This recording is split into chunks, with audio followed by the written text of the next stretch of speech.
thanks for coming, everybody. We're gonna have a pop quiz, so get out a piece of paper and a pen if you have it. But first I'm gonna give you a little definition so you know what we're talking about. So transgender is an umbrella term, meaning that it encompasses a lot of different kinds of people. So it can include transsexual people, people like Chaz Bono who transition from one sex to another. Transgender people, it's sometimes synonymous with transsexual people. Cross-dressers, people who dress part-time as the other sex for their own personal comfort. And some people include drag kings and drag queens. So you can include any of these people in your answers.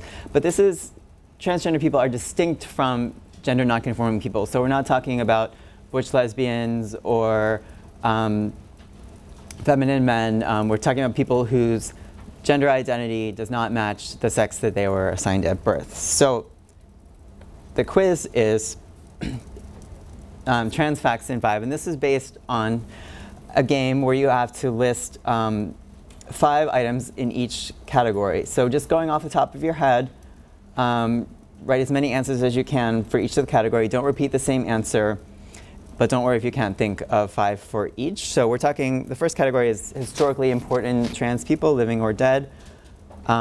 Historically important events for trans people, trans authors, fiction or nonfiction, trans artists, any kind of artist, and fictional works featuring a trans character. So go ahead and get started and write down as many answers as you can, and look puzzled when you're done or when you give up.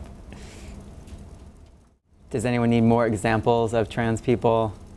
Yeah? Isis, she was on America's Next Top Model. RuPaul's a drag queen, you could use him.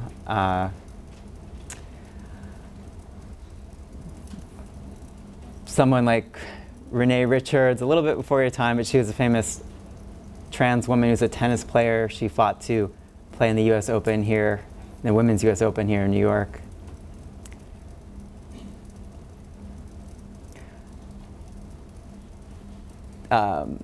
If you've seen The Matrix, you've seen a movie directed by a trans woman, Lana Wachowski.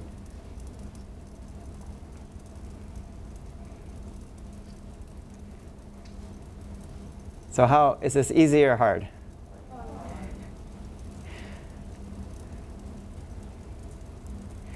If it were a different category, like historically important African American people, do you think you'd be able to answer?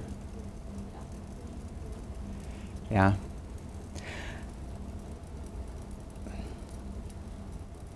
I won't torture you any longer.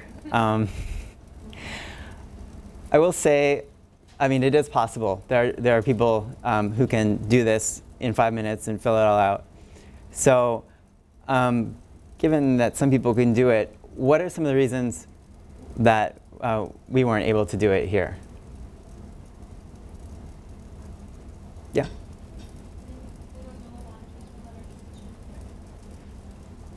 Don't know a lot of people who are transgender.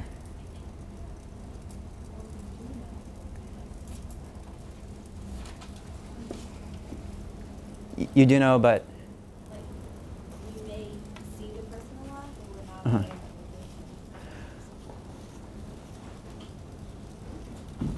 They live their life as stealth, so they're probably not comfortable with coming out as trans. And they kind of want to live their life as what they want to. So not everybody is openly trans. Are you suggesting, though, that there's not enough openly trans people to fill out that?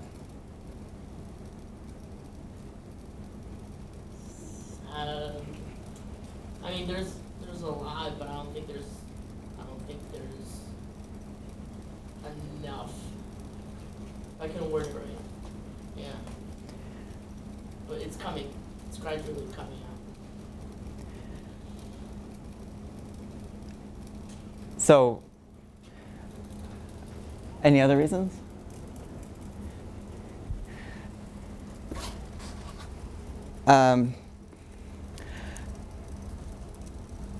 just not paying attention to trans issues. And that's because generally, if you're not trans or you don't have a trans friend or family member, you don't really have a need to pay attention. So that's a privilege that non-trans people have. And that's common in any kind of oppression situation. You know, white people don't have to pay attention to racism, that kind of thing, even though we should. Kind of what you were saying, there's not that many trans people in the world. The population is very small, even compared to lesbian, gay, bisexual populations. It's much smaller percentage than even that. We weren't taught this in school. I mean, did you learn about any trans people in school? I mean, this might be the first time you're learning about trans people in school. And up until very recently, trans people were not part of mainstream popular culture. And now we are seeing people on TV, but that's relatively new.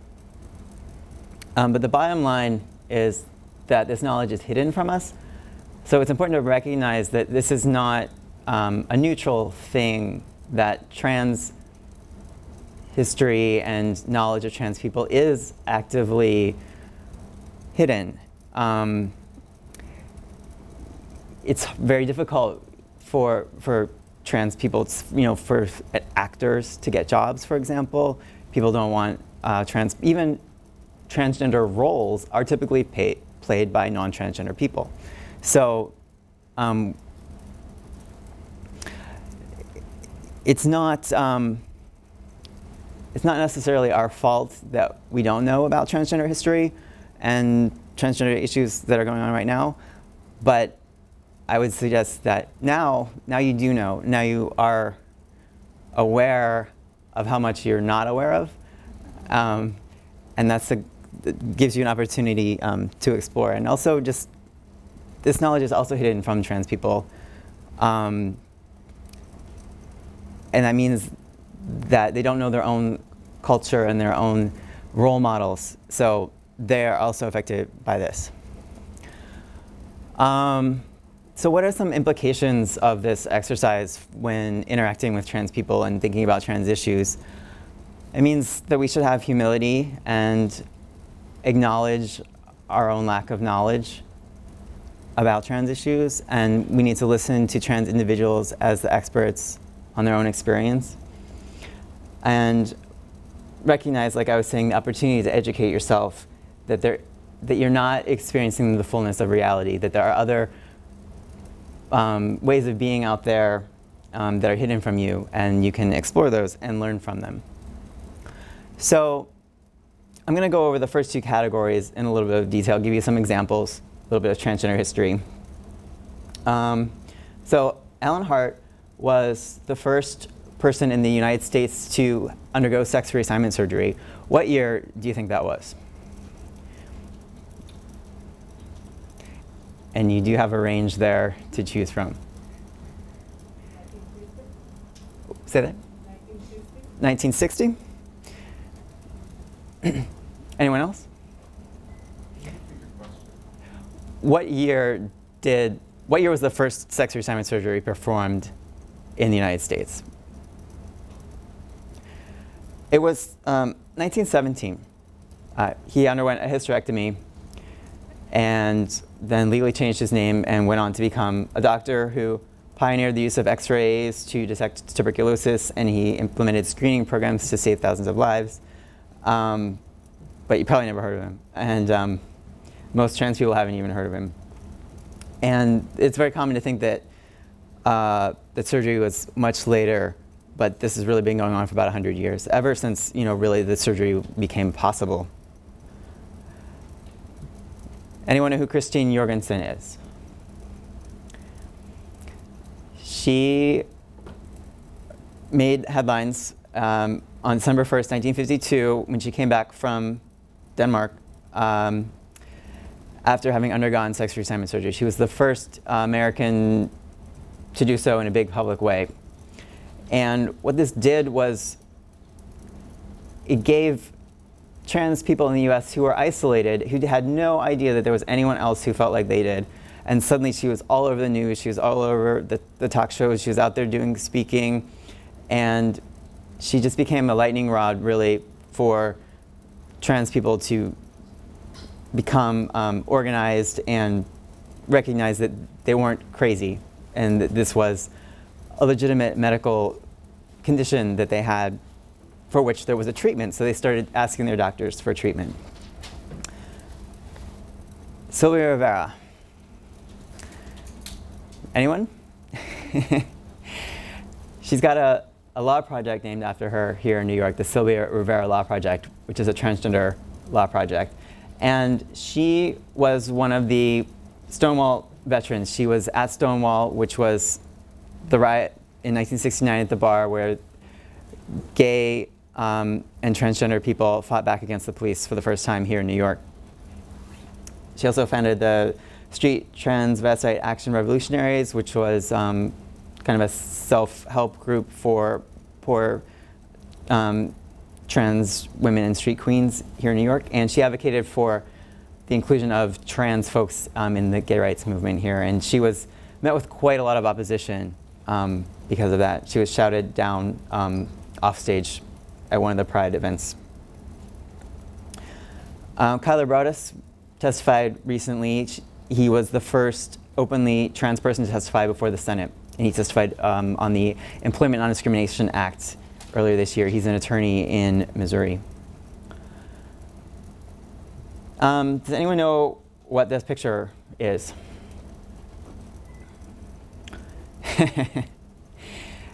It's the Nazis burning books.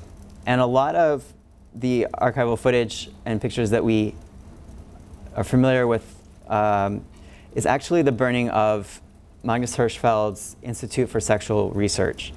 And he founded that in 1919, and he was one of the first people to research both homosexuality and transsexuality from a scientific perspective, and he was an advocate for the repeal of paragraph 175, which criminalized homosexuality in Germany. And he just amassed tons and tons and tons of research to show that this was, again, not a perversion. It was just a natural, normal way of being. And he coined the word transvestite, which was sort of, again, an umbrella term like transgender is today. It included transsexual people. And then all of a sudden, you know, in 1933, all of that research went up in smoke, and it set things back enormously. The first sex reassignment surgery was performed in Germany in 1931. And then again, you know, obviously not for a long time after that. One of his, someone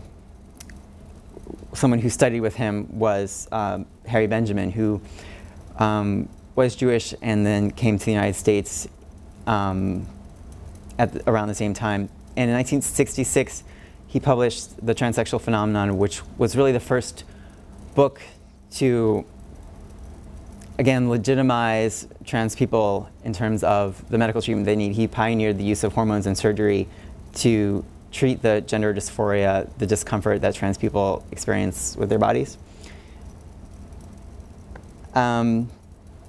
Prior to the Stonewall riots here in New York City, we had the Compton cafeteria riots in San Francisco in the Tenderloin district, which was where there was the poor trans women and the hustlers and drug users and prostitutes were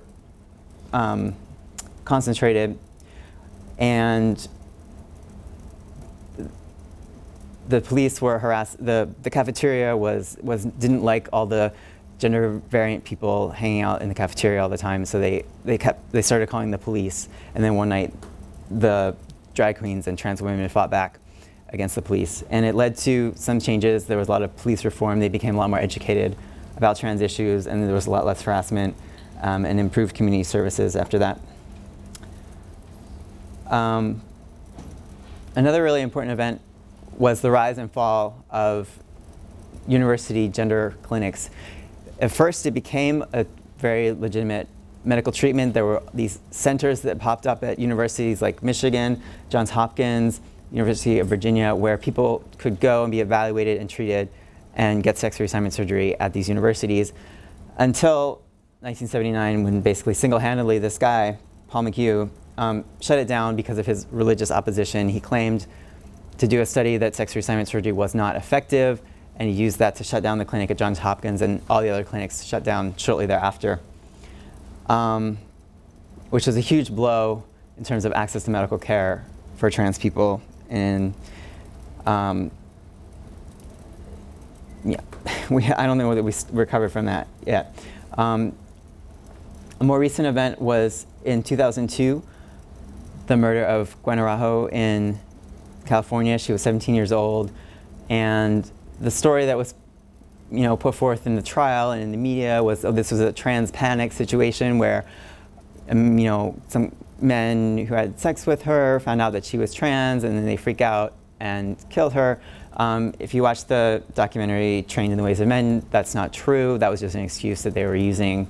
But it really galvanized the community and was pretty widely publicized throughout the country. This is a pretty serious issue, young trans woman being murdered. Of course, trans women continue to be murdered about the rate of 1 per month, and it's typically low-income trans women of color who are often engaged in sex work, often because they can't get jobs otherwise. So this issue is not one that's gone away at all. One of our name change clients, we have a project where transgender New Yorkers can get a legal name change through us. One of our clients, she was murdered, she was killed in suspicious circumstances of fire in her apartment in Brooklyn. So it's, a very real issue today. Just to fill out the rest of the answers, any one of those books I would recommend. The bottom one's a blog. Trans Giro, I can never say that. Harmony Santana, she's a local actress. She was in the movie Gun Hill Road, which is set in the Bronx, and I recommend seeing that.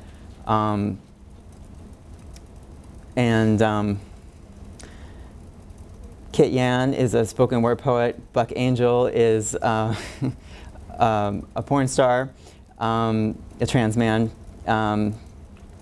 Laura Jane Grace is the singer of Against Me. She came out recently. In the movies, these are all movies.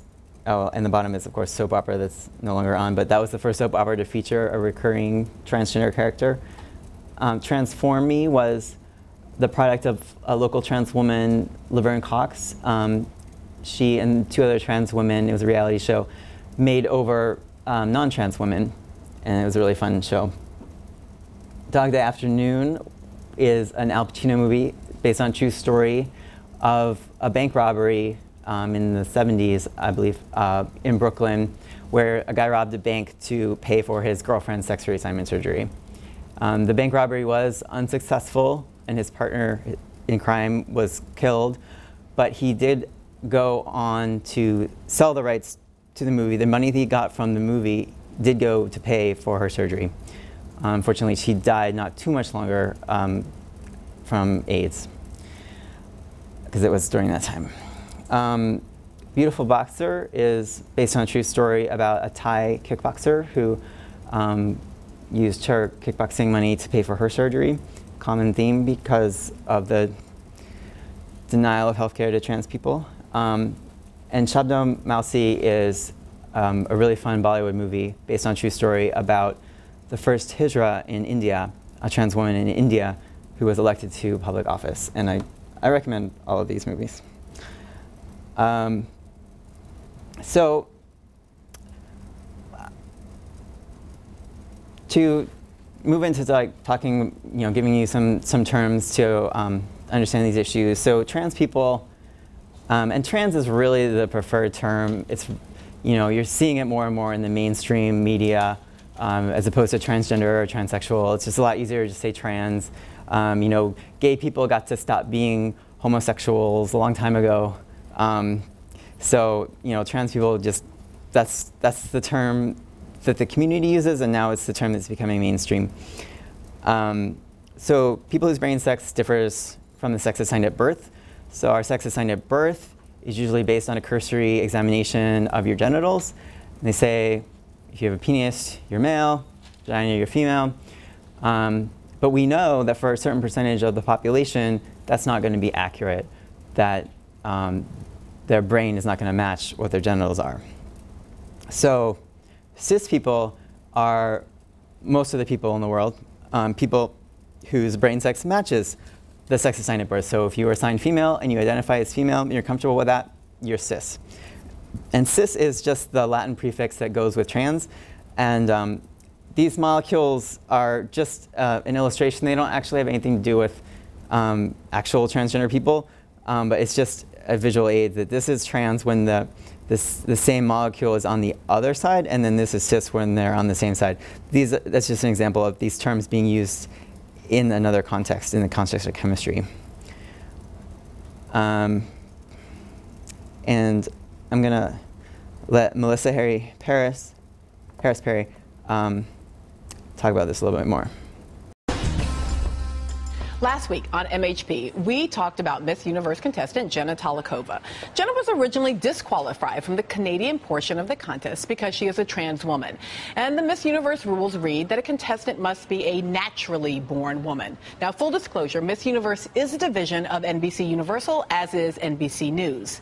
Now, we were happy this past Tuesday when the Miss Universe organization announced transgender women will be allowed into next year's contest. But still, what's behind that term, naturally born woman? Now, for a lot of people, identity is pretty straightforward. I'm black, I'm a woman, and I'm cis. Not a sister in this instance, but a cis. Being cis means that the sex of the body I was born with, the gender I was assigned at birth, and my personal identity all match. And being cis does not make me normal or natural. It just makes me, well, cis. Now, I point this out because the idea of one's gender not matching one's sex is still novel and assumed to be abnormal to many. And that means that many trans people must still endure widespread ignorance and intolerance about their identities. When we see transgender people like Chaz Bono or others in the media, we're often encouraged to see the spectacular, not the person. When President Obama named Amanda Simpson to the U.S. Commerce Department, she became the first openly transgendered presidential appointee. But she says this of being the first: being the first sucks. I'd rather not be the first, but someone has to be the first or among the first, and I think I'm experienced and very well qualified to deal with anything that might show up, because I've broken barriers at a lot of places, and I always win people over with who I am and what I can do. In a democracy, recognition matters. Asking someone to hide in a closet or live trapped in a body that doesn't match their identity is simply unfair.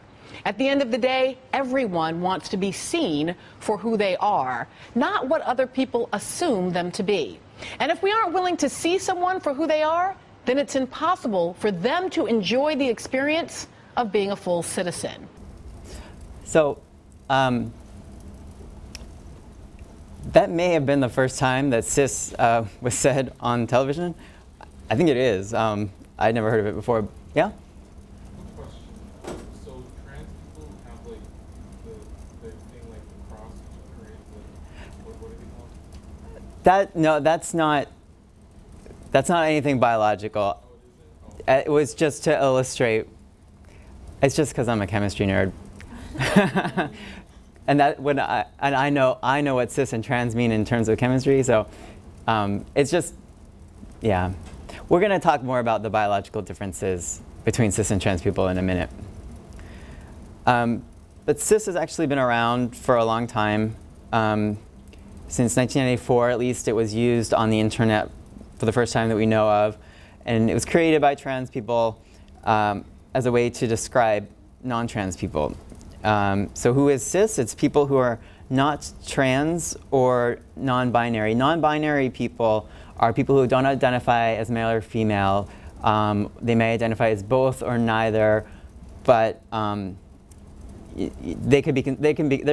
fall under the transgender umbrella as well.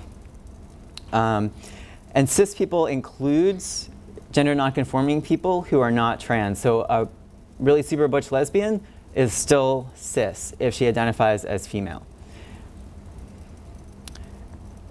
So why this term cis? You know, why do we have to make up this word and apply it? You know, aren't I just normal? Well, no. I mean, the idea is that that cis and trans are both equally fine ways of being. They're both normal. They're both naturally occurring, and one is not better than the other. So we use the terms cis and trans to equalize things, and also to point out that cis people exist. You know, there is a phenomenon going on there. Your brain, sex, and your body match. So just like we use the terms white and straight to define social groups, you know, we're not saying that straight people are better than gay people or vice versa. You know, we're not saying, you know, it's a way to make everybody equal. So if we use other terms, cis replaces terms that are problematic, like saying biological man when you mean a cis man, because trans people are equally biological, equally made out of cells and DNA. So it doesn't really make sense to say that one is biological and one is not. Genetic, again, that's really giving too much emphasis to these chromosomes that we can't even see. Most people don't even know what their chromosomes are. And it's actually privileging cis experience to say that sex should be defined by our chromosomes, because that's the way that cis people want to define sex. So again, it's not a term that is helpful in terms of trans equality. Real is obviously very problematic to say that someone is a real man and that trans men are not real men. We want to get away from that. And non-trans, again, it's making transness the otherness. You know, I'm not stigmatized, you know, I am not trans. So, but cis gets away from that, and it acknowledges what you are. Trans is simply an adjective. If you look down at the bottom, you know, a trans man or a trans woman sounds like a separate entity. You know, they're kind of a class unto their own. They're not really men, they're not really women. They're these hybrid things of trans men and trans women. So that's why we don't use those terms. Just like we don't say cis man and cis woman, the adjectives trans and cis modify man and woman. A trans man is one kind of man, a cis man is another kind of man. Before we move on, any questions about cis and cisness? You're all going to run out and start identifying yourself as cis? That would be awesome. I hope you do, if you are cis. And since I know you already talked about this, I'm going to just go over this quickly. So what is sex? It's the sum of structural and functional differences by which male and female are distinguished. These are physical, biological characteristics. And whether any given individual is male or female may be somewhat socially determined. If they're intersex, for example, what category you put them in may be socially defined. But we are a species that reproduces sexually. We have two different entities that come together and share genetic information. Those are male and female, so we're always going to have male and female. Some people, you know, talk about like wanting to get rid of gender. In some societies, you know, we tried that. Like during the Cultural Revolution in China, they tried to sort of make everyone equal, and you know that didn't make people happy. You know, as soon as they could, they went back to having more stereotypical gender roles, because I think there is something to that. There's somewhat of a, you know, biological basis behind the stereotypes that we have about sexes. I mean, some of them are just flat out. They are flat out biological. You know, men have more upper body strength, women have more lower body strength. I mean, these are biological facts that we should just kind of get over and just accept it. I mean, I think a lot of times women are made to feel, you know, morally inferior because they have less upper body strength, and men seem to think they're so great because they do, and when in fact it's simply because you have testosterone running through your body and it's nothing you did to get that upper body strength. Before I transitioned, I went to the gym, tried to work out, tried to transform my body, I got nothing. I worked out harder than any guy in that gym, let me tell you. I had nothing to show for it. I stopped working out. When I went on T, I got bigger upper body muscles than I ever had, and I wasn't working out. So, and the first time I moved after I transitioned, picking up the couch, it was like, wow, this is ridiculous. So, you know, ladies, you should totally ask your guy friends to help you move. It's really unfair. So what is gender? This is the cultural or attitudinal characteristics associated with the sexes. These are socially defined. They can vary over time. Pink used to be associated with boys, and blue for girls, and now that's changed. Sex stereotypes, characteristics attributed to being male or female. So, yeah, well, let's keep going. So in what context in society does your sex matter? A lot of times, this isn't immediately obvious to cis people because you can just kind of move through the world and you don't have to think about it. But trans people have to think about their sex all the time, oftentimes. So in what context does sex matter? Bathrooms.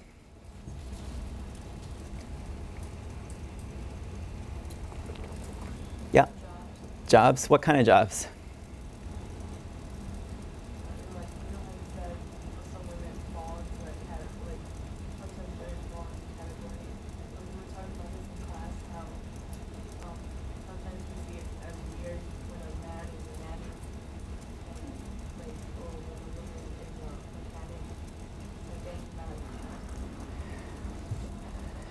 So sex, jobs that have a sex stereotypically associated with them.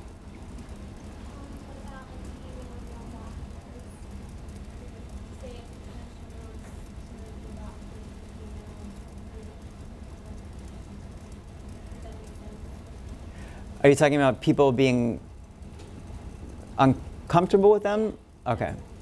So for certain jobs, like a urine monitor, for example, like at a drug treatment facility where you have to watch somebody provide a urine sample to make sure it's not tainted, those are sex-specific jobs. Men watch men, women watch women. And we actually have a case about that. A transgender man was fired from his job as a urine monitor because they found out that he was transgender, because somebody knew him prior to his transition. They hired him as a man. They were perfectly happy to have him as a man until they learned that he had not been assigned male at birth. So we're currently litigating that. You know, and it's actually this question, like how do we determine someone's sex for purposes of employment? And it's not been addressed. It also comes up in the context of TSA screeners. The TSA has said that trans people can't screen passengers basically unless they've had genital surgery. Someone else, yeah. The airports, don't they only accept gender? I'm not sure. Someone told me because he was gonna go for the Air Force and then they told me that they're only allowing men. But I know the Navy allows men and women, so maybe not.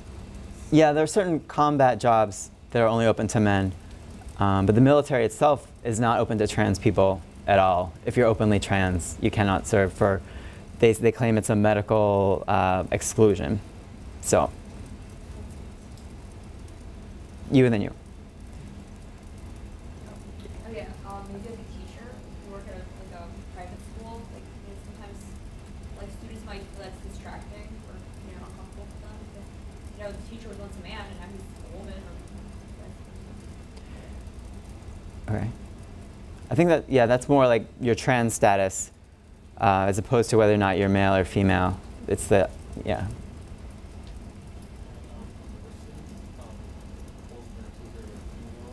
Nurses? Okay, besides the employment context, where? I don't know, but like some institutions like prisons or Yes. like almost like mental institutions. I'm not Yeah. like prisons. Yeah, prisons, They have to separate. hospitals do house people based on sex. Affection. Affection? Every day.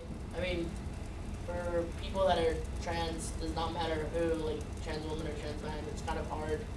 I mean, like for example, a trans man, it's kind of difficult to like, because they like trans men think about when is it okay to like, you know, put your hands on like the guy's on like your friend who's like male, identified as male, shoulder. Like, can you give him a high five? When can you give him a hug? I mean, it's kind of difficult. I mean, people take it for granted, but for trans men, actually, it's difficult.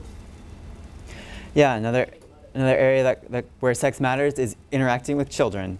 If you're a man, you know, kind of forget about it. You know, you cannot act the same way that a woman acts around children. So, any other thoughts about where sex matters? Dating, obviously. Yes, dating. So that's a pretty good list. ID documents, whether your driver's license, your birth certificate says male or female, that can matter a lot if you get, for example, pulled over by the cops and you appear to be a woman and they take out your driver's license and it has a male name and it says male. That leads to all kinds of harassment. You know, that really happens. You know, we get calls about that. This woman, you know, on Long Island, then the officer called other police. They were taking pictures of her, calling, saying take off her wig, ended up pepper spraying her, that kind of thing. Bathrooms, I mean, most of you may never think about what bathroom you use. You never have to, if you're going on a road trip, you know, you might, you know, a lot of trans people have to think, well, is there a gender neutral restroom at that rest stop? Because they may not look like they fit in either bathroom and they might not be comfortable using either bathroom. Marriage, obviously, your sex matters a great deal in most states and for federal purposes at the moment. Some jobs are sex-specific. Sports, we get, you know, things like Olympics, and in the past they did, you know, chromosome testing to make sure that the women were really women. Trans women have a lot of trouble playing women's sports. Healthcare.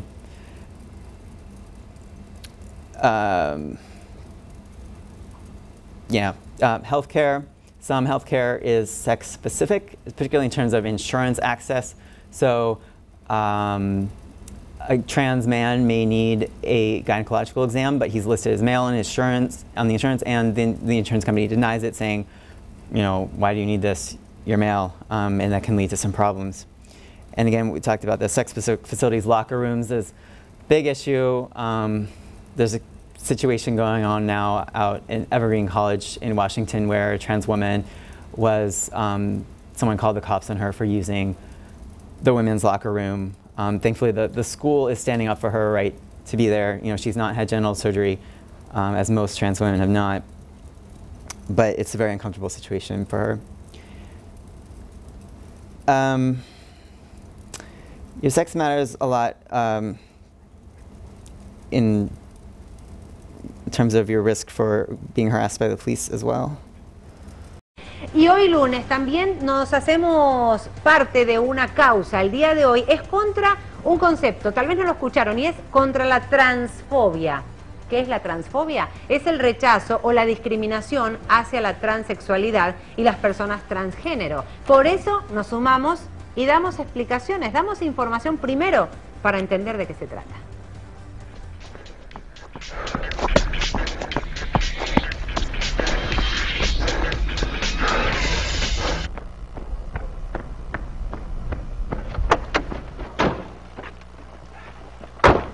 Caballero. Buenas tardes. Buenas tardes. ¿Qué tal? Documentos, por favor. No tengo. ¿Por qué? Bueno, si no tiene documento nos va a tener que acompañar a la seccional. ¿Por qué? ¿Que estoy haciendo algo malo? La calle no es lugar para que usted ande así. Menos en esta zona y en este horario. ¿Por qué estoy violando una ley por correr? No sea gracioso, señor. O los documentos o nos acompañan. Los documentos no los tengo. Además, si no me explican por qué me quieren detener, no puede andar así exhibiéndose y provocando. Yo no estoy provocando a nadie. Está violando una contravención, señor. Su actitud se puede interpretar como ofrecimiento de sexo en la vía pública. Me están cargando, ¿no? En ningún momento le faltamos el respeto. Sí, perdón. No lo obligue a usar la fuerza. No, ¿qué haces? Soltame. ¿Qué haces? Déjame. No. Ya, portate como hombre, carajo.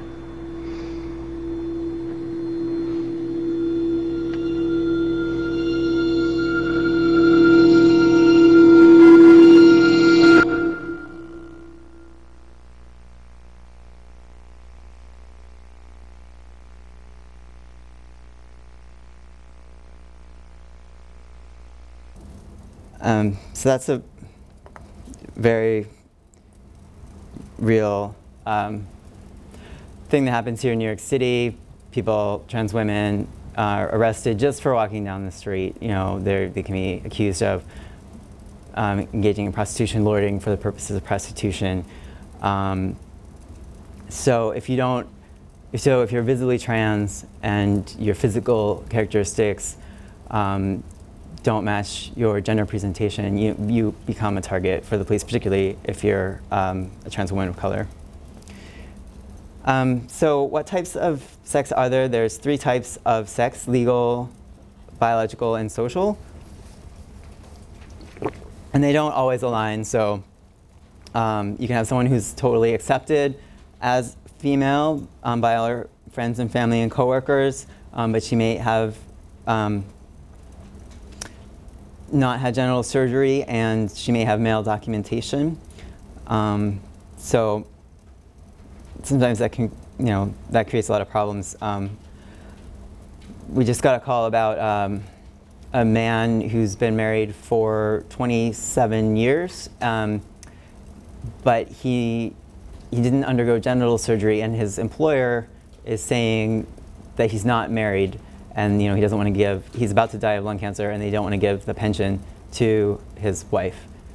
How do we determine an individual's sex? Like, you're walking down the street, how do you determine someone's sex? What they wear. What they wear. And gender expression. Gender expression.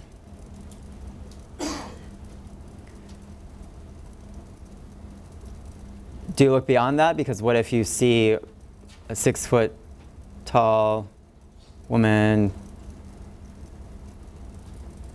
with an Adam's apple? I mean,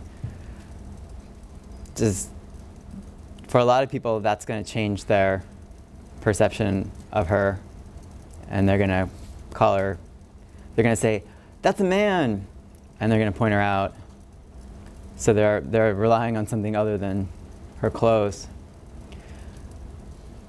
There are actually 8 different biological factors that doctors would point to as factors that go to determining someone's sex. Can you name some of those? Genitals is one of them, the most obvious.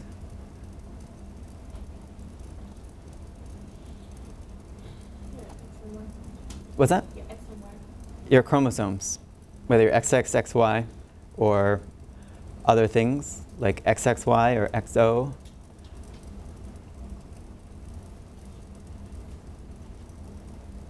guess you could say like body shape, like Body shape, your secondary sex characteristics, whether you have breasts, hips, more muscle mass, less muscle mass, facial hair, that kind of stuff. In our daily interactions, secondary sex characteristics are the primary thing that we use to assign a sex to somebody else, because we don't generally know what someone's genitals are just walking down the street.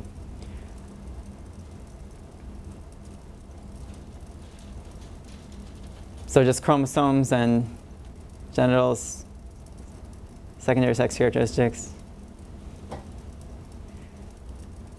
sometimes it could be voice. And I don't know if you should hear Voice, I would put that under secondary sex characteristics.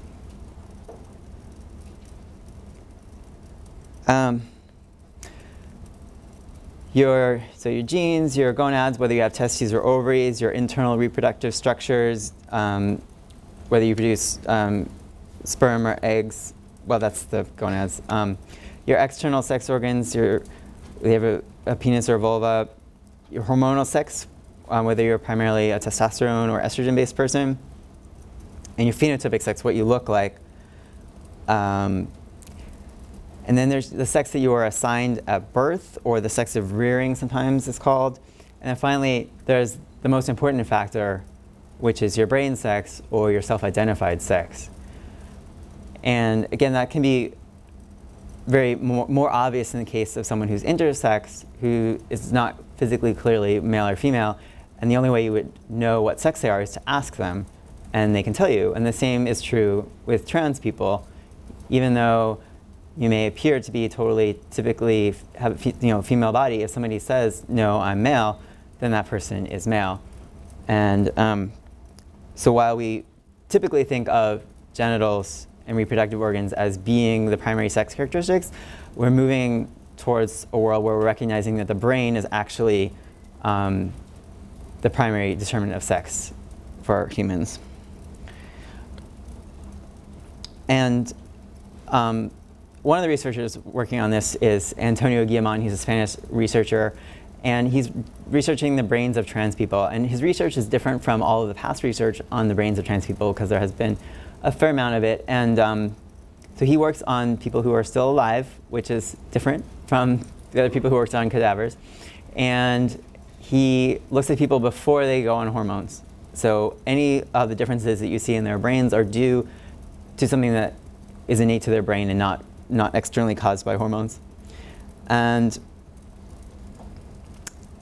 what he found is that there are areas of the brain that are sexually dimorphic. So just like women have breasts and men don't, there are just some areas of the brain that are just different in men and women.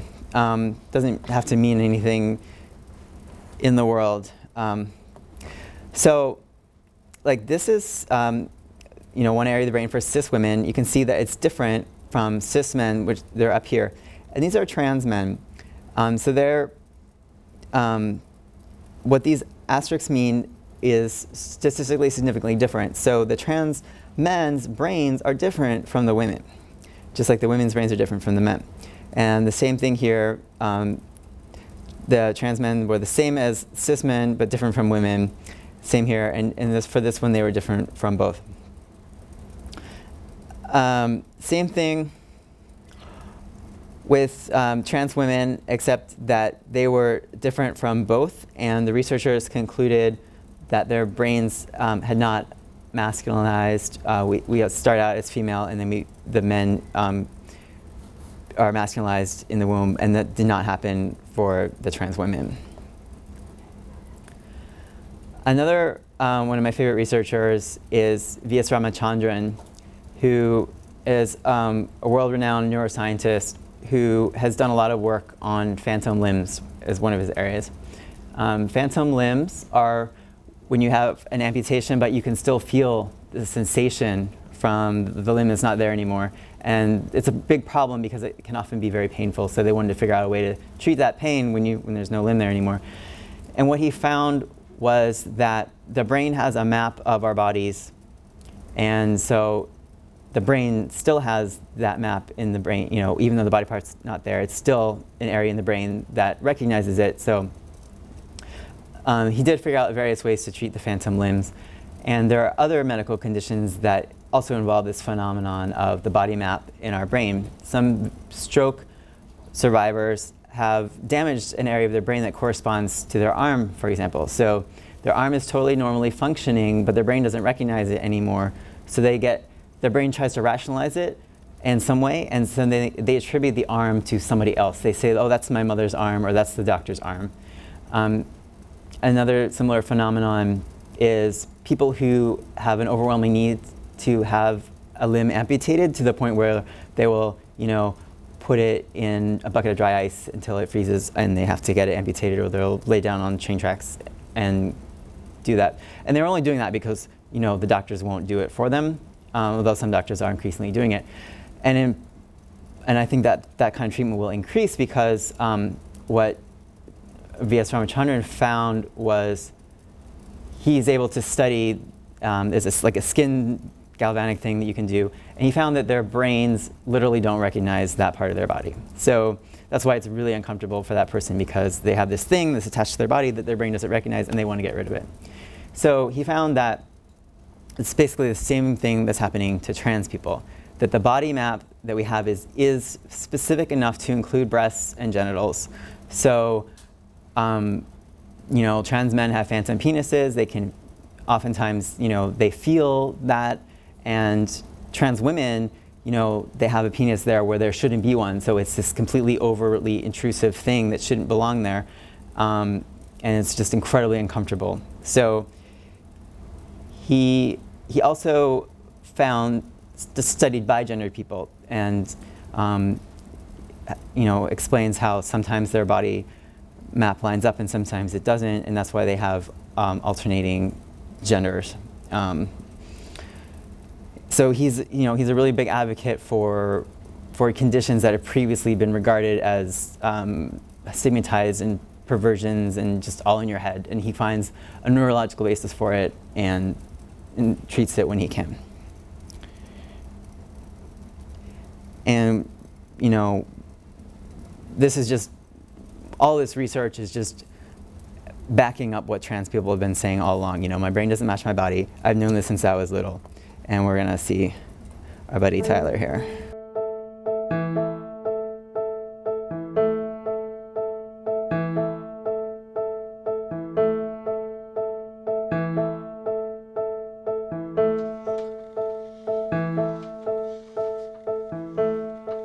The earliest signs were him actually verbally telling us that, you know, I'm a boy. And when we sat down and went through children's books about the differences between boys and girls, he said, well, when did you change me?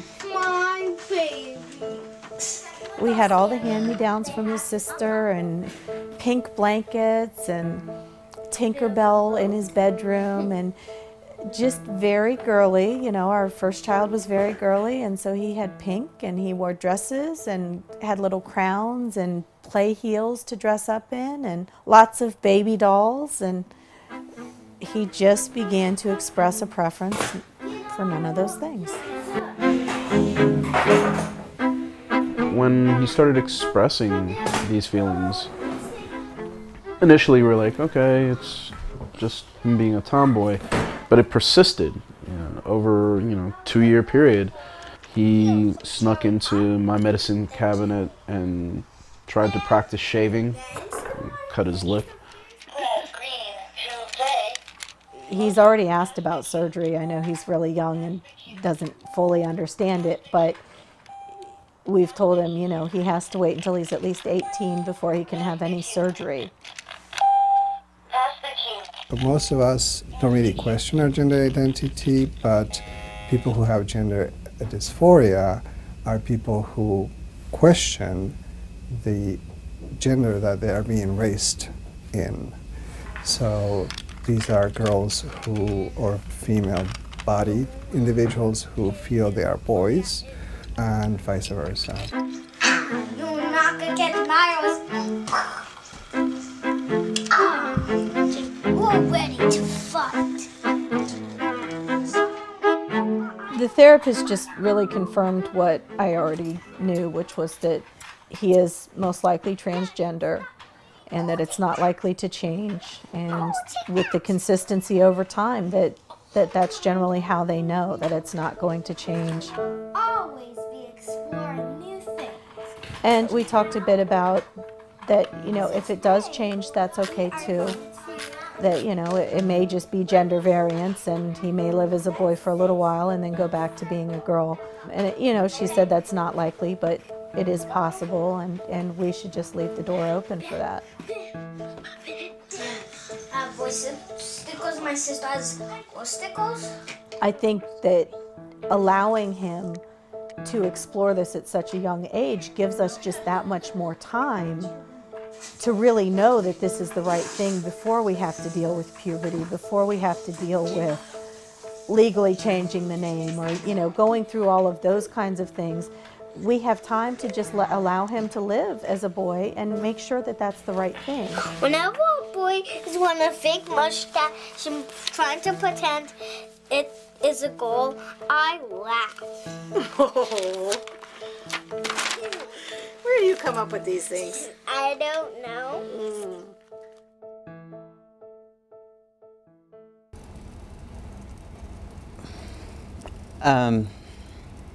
Whoa.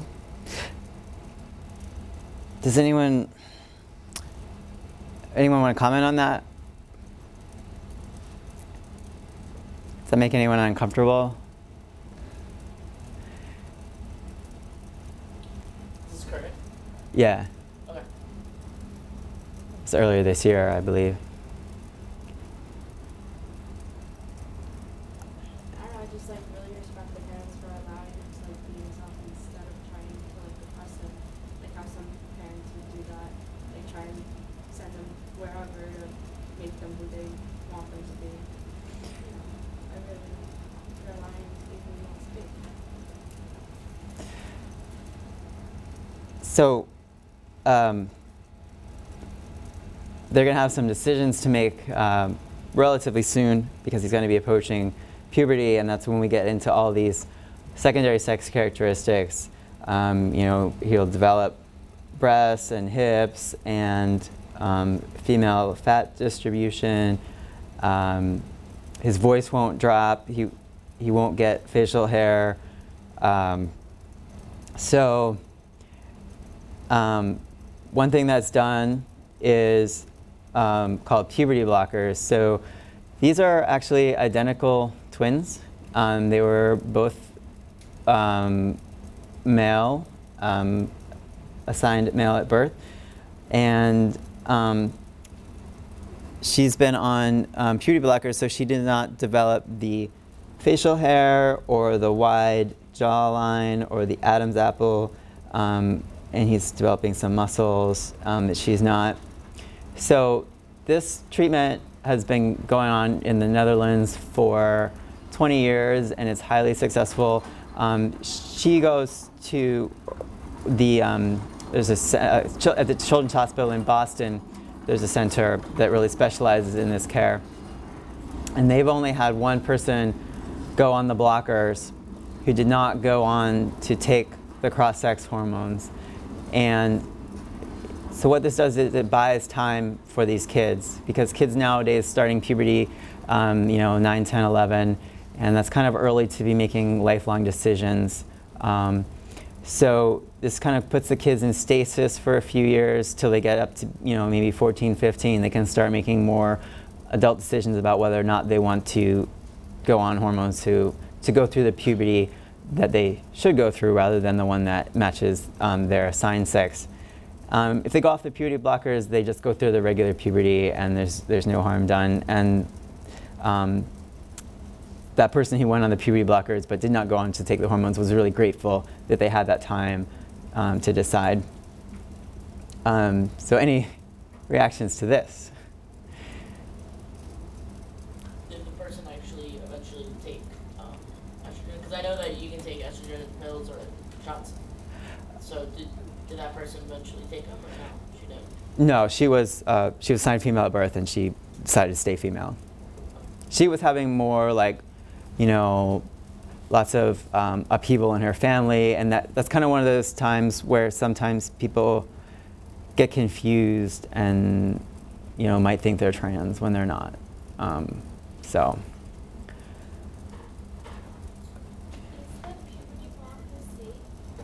Yes. No, they've been used for many years to treat precocious puberty, which is early puberty.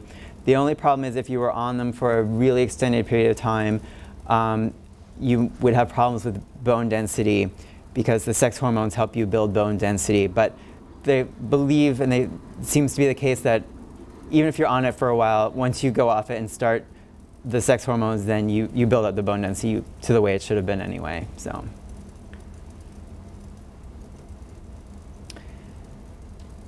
I know that some gay people in particular get really uncomfortable with the idea of treating transgender children because they see themselves. They think, well, when I was little, I used to, you know, act in a gender non-conforming way, you know, the same way maybe a butch lesbian still does. And maybe they were a tomboy. Maybe a gay man used to like to wear makeup and dresses when he was little. And there's a rigorous screening program, and And I think it's pretty clear. I mean, the kids are pretty clear, you know. If they're trans, they're saying, I am a boy. They're not just acting like a boy or wearing, you know, playing with trucks, that kind of thing. They're very adamant about the fact that they're a boy. Before I continue, I just want to make sure there's enough space for any questions, thoughts, concerns that you have about anything related to being transgender, because I want to answer your questions, because I have plenty of information I can give to you, but if there's specific questions. Is the state, I mean, is the government working on anything to accommodate like transgenders with like prisons and stuff like that? Or are they just in the boxes? Well, it's all over the map. You know, here in New York, the NYPD just passed the new patrol guidelines, which they're supposed to house people in jail according to how they identify. They're no longer supposed to strip search people to find out what their genitals are for housing decisions. It hasn't really made that much practical difference. They still tend to isolate trans people. What was happening was they would chain somebody to a railing for, you know, 24 hours just because they didn't want to put them in the cell with the men or the women. Some places are reaching out. There have been cases where trans women who have not had surgery have been housed with women, but that's extremely rare. In the UK, that's the standard practice. So other countries are far ahead of us. Argentina, they passed. That was where that ad was. The public service announcement was from about the walking while trans. They recently passed the gender identity bill, which was it's groundbreaking in that it no longer requires you to go to a judge to get a name change. You can just go down to the National Register and change your name yourself. It's totally, you know, self-empowering, you know, self-determination. You get to name yourself. That makes sense. But also, you don't need a doctor's letter to change the sex on their, you know, National Registry card. And that is unprecedented in the world. You know, here in the United States, what we're doing is we're getting rid of the surgery requirements. They're now in California, Vermont, Washington, and if you were born abroad, if you have like a federal birth certificate, you don't have to have surgery to change the sex on your birth certificate. And in most states, you don't have to have surgery to change the sex on your driver's license. But you still need a doctor's letter. You still need to get that approval. But the other thing that Argentina did was make sure that the trans-related healthcare is covered by the national health insurance, which is something that's been going on in Europe, Brazil, Cuba, other places around the world for a long time. But it's still very, very controversial here. You may have heard about the Michelle Costellet case in Massachusetts, where a woman in prison won the right to have sex reassignment surgery because it's medically necessary, and to deny her that medical care is cruel and unusual punishment. And that's the first case in the United States that we know of. Actually, there was like maybe one in Ohio a long time ago, where a prisoner has gained access to sex reassignment surgery. There's an increasing number of states that have non-discrimination protections in the areas of employment, housing, public accommodations. I think there's 16 now, maybe 16 in the District of Columbia that have protections for transgender people in those laws. Things are really rapidly changing, and there's been a lot of good victories in the legal realm. It's an exciting time. Yeah. Is New York one of those states? No. For I don't know how many years now, like a decade, there's been a bill introduced called the Gender Expression Non-Discrimination Act, GENDA, and there were just some hearings on that maybe last month. That would add gender identity and expression to the statewide non-discrimination law. We have those protections here in New York City and many localities in the state. Yeah.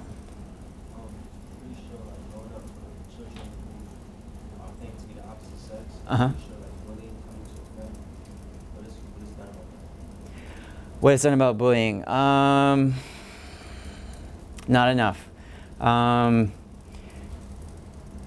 There have been some really horrific cases of bullying.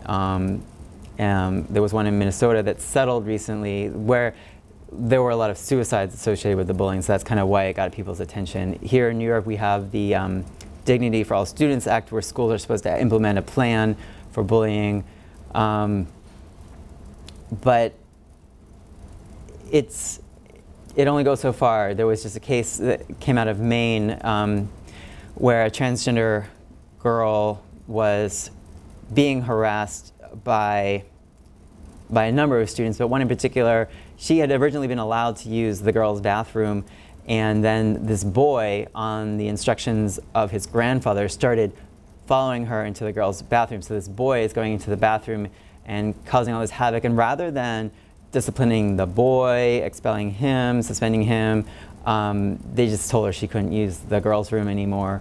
And he continued to follow her around, always monitoring her and make sure she wasn't using the girls' room, and it just made her life miserable. So, but she lost. I mean, they brought in a discrimination case, and they said that it was not discrimination, and that the school did enough to protect her. So, you know, but again, it is really changing. I mean, GLSEN is out there doing a lot of education. They have guidelines for schools, and they also, you know, schools are now on notice that they have to protect people, and I think they are doing a lot more.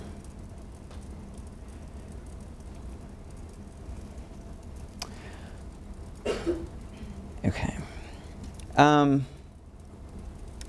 One thing I just want to emphasize about trans people, well, first of all, I mean,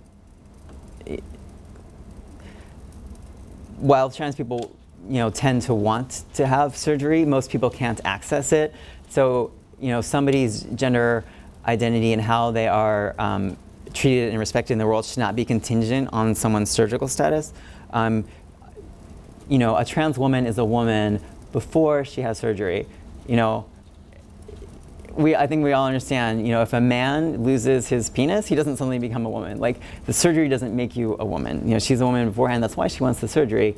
And so whether or not she has had it doesn't make any difference for whether she should be allowed to access the women's room, the women's locker room, women's homeless shelters.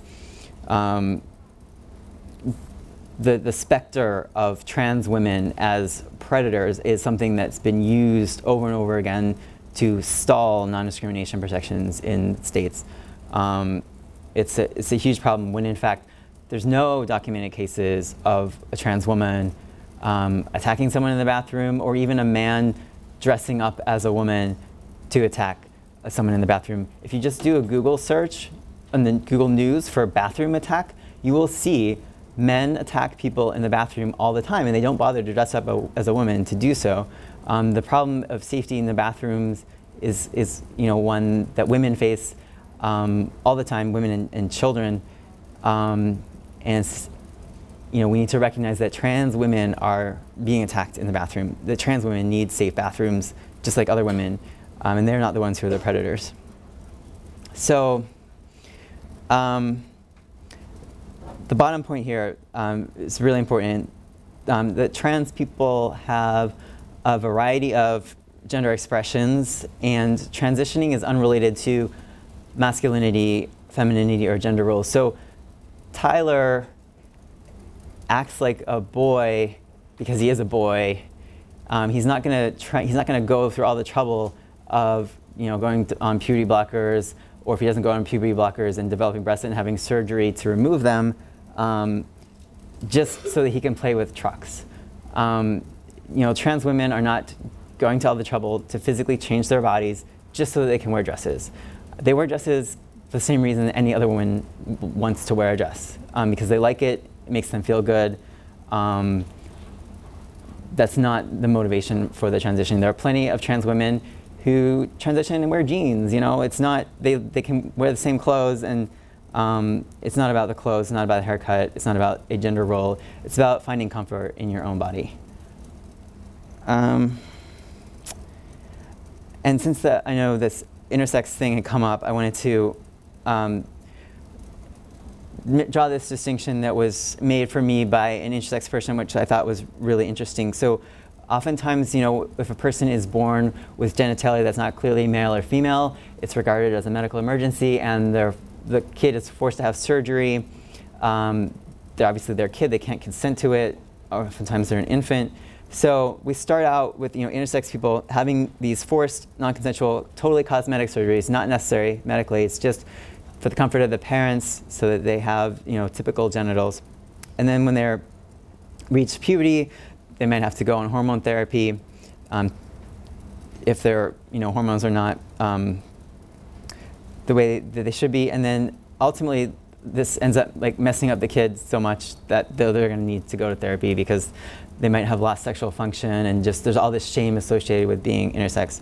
For trans people, so that the main issue that the intersex people are focusing on is ending these non-consensual surgeries. That's their number one priority.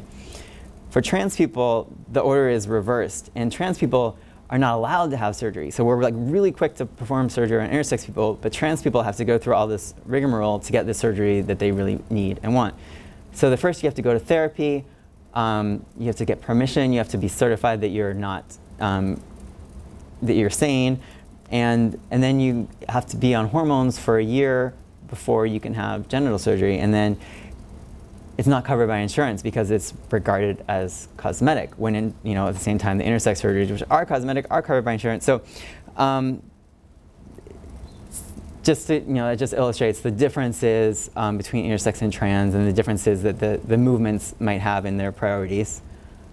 So it's over at 12:30. I think that's a good place. Oh, if you want, no, I have one thing I want to show you. There. We'll end on a positive note.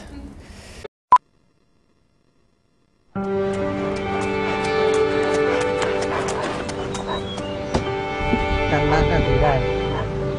Juan Luis, qué raro usted está acá.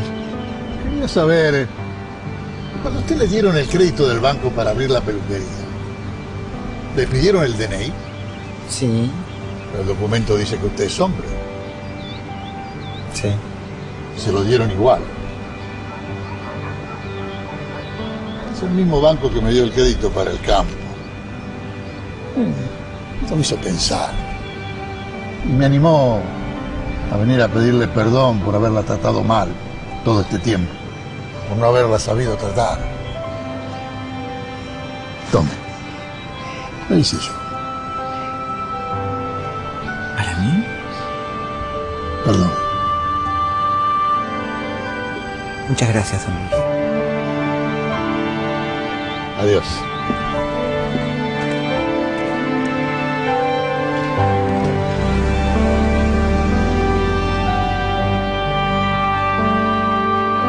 Tenés una vida, tenés un banco. Well, thanks everybody.